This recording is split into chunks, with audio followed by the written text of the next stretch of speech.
After 8 years of this Prime Minister, it now takes $1.7 million to be able to retire if you want to be able to eat for the rest of your life.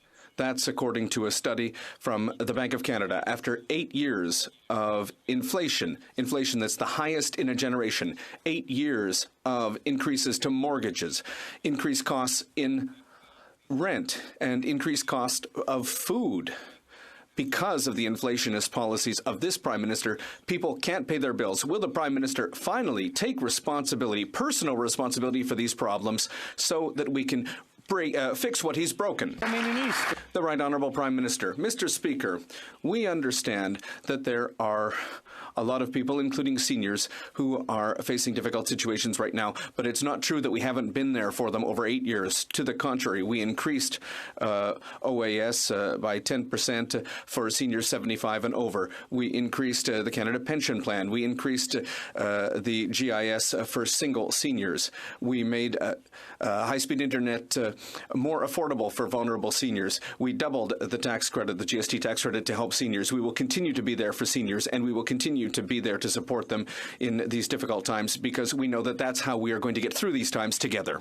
The Honourable Leader of the Opposition. Talking points. After 8 years, it now costs $1.7 million for someone to retire, according to a Bank of Montreal study. Think of it.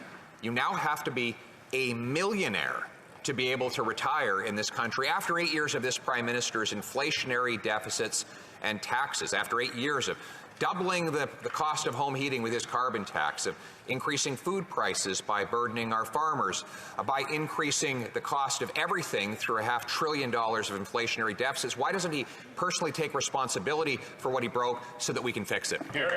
Right Honourable Prime Minister.